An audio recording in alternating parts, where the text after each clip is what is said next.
it's that ever so tricky mission, opposing forces. Saxonraider Aaron had a suggestion for something that I had never really noticed. I'm not sure why, but it's this little hidey hole up here. What we could do is you can actually take refuge from the humans, from the walkers. And what I've done here is I'm using Connie so that we can get some charge points. Just taking a quick little peek out here. Let's get him stunned, and I think that that's kind of important to do. I've picked a weapon for Rufus, which is silent, and which can immobilize the enemy as well.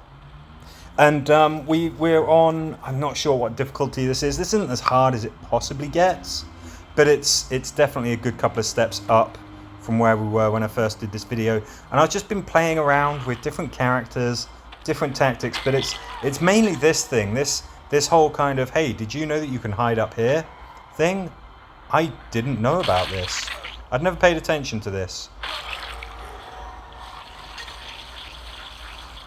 Don't forget that you can kind of create a barrier between yourself with the walkers when there are humans here. Let's see what Chad does. And what I've done is I've given my characters all ranged weapons, not very difficult with Rufus, but it's important to note that what he's got doesn't create any threat. Connie, I think, is a very, very good choice, so we get even more charge points. These guys, I think they are always melee characters, so that's something worth bearing in mind, that you can always outrange them. I've given Connie a little special weapon as well, something that can confuse the enemy so they can fight against each other. And we're doing things like making sure that we're not bringing in too many more walkers every single turn.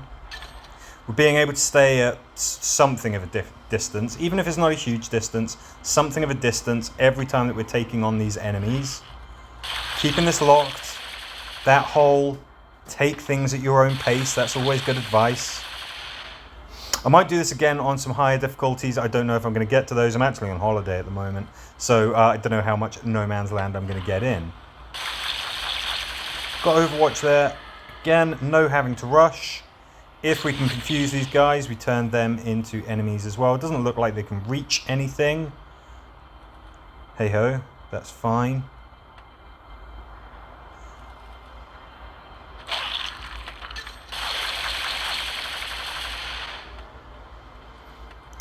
And we can just, one of the benefits of just taking our time on this is that we do get to use Rufus's ability. We get some charge points when we otherwise might not.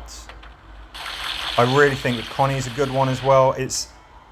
I've just really cottoned onto the idea that maybe this is one of those ones where you take it slow and easy as opposed to trying to rush through. And it's that big hiding spot. Again, Saxonraider pointed that out, top left. You can hide there, you can bide your time. Very, very useful.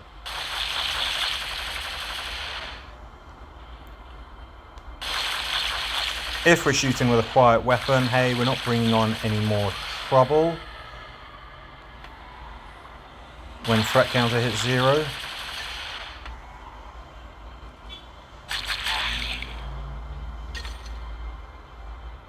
Ooh, yeah, I'm kind of thinking we're going to go in. Let's cuddle up again. Let's take these guys out. Ideally, we want to be all cuddled up so that we've got more chance of getting charge points from Connie. Obviously, Michonne's cat helps. Consider where you are. Stay slightly out of range so that they can't get you, but you can get them on Overwatch. If you've got something that will confuse these enemies, renders them absolutely useless. Even if they haven't got a target that they can attack, they will not attack you. I don't know, but I just wanted to show the principle of just taking it a little slower. The fact that there is that hidey spot in the top left. A couple of considerations like using the walkers as a barrier between you and the humans. Letting the humans and the walkers fight is always a good idea when it's a mixed map. Just let them go at each other. You just sit it out. But really, I'm also still fishing for any more tips and help. If anybody has got those, if you've got any strategies that really work, do please let us know. Otherwise, thank you very much for watching. And yeah, we'll see what else we can uncover to help us get through the rusting factory. Bye for now.